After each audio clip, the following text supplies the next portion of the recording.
Hi friends, நான் உங்கள் இலச்சை இப்ராஹிம். நீங்கள் நம்ம தூத்துக்குடி வரை போய் நிவாரண பொருட்களை கொடுக்க போகிறோம். ஆக்சுவலாக எட்டயபுரம் பஞ்சாயத்து போர்டில் இருந்து ஃபுட் எல்லாமே ரெடி பண்ணி வச்சுருந்தாங்க. அதை பேக் பண்ணி டிஸ்ட்ரிபியூட் பண்ணுறதுக்காக நம்ம ஏரியா பசங்கள்கிட்ட ஹெல்ப் மாதிரி கேட்டிருந்தாங்க, கூப்பிட்ருந்தாங்க. ஸோ நாங்கள் டேரெக்டாக அங்கே போயிட்டு நம்ம டீமோடு போய் ஃபுட் எல்லாத்தையும் பேக் பண்ணோம்.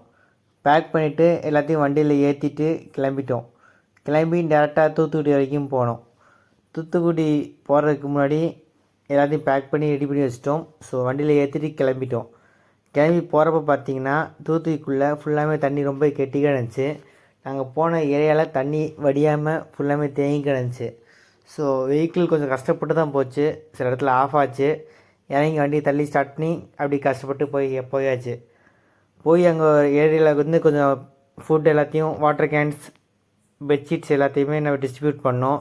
நல்லபடியாக டிஸ்ட்ரிபியூட் பண்ணிவிட்டு கொடுத்துட்டு வந்து கிளம்பிட்டோம்.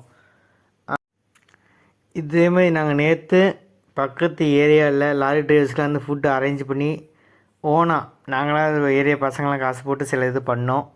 இன்றைக்கி பஞ்சாயத்து போர்டு வந்து கூப்பிட்டுருந்தாங்க. ஸோ அங்கேயும் கூட போயிட்டு ஹெல்ப் பண்ணிட்டு வந்தோம். இதேமாதிரி சிச்சுவேஷனில் நீங்களும் பக்கத்தில் உள்ளவங்களுக்கு பார்த்து கொஞ்சம் ஹெல்ப் பண்ணிக்கோங்க. நீங்களும் சேஃபாக இருங்க.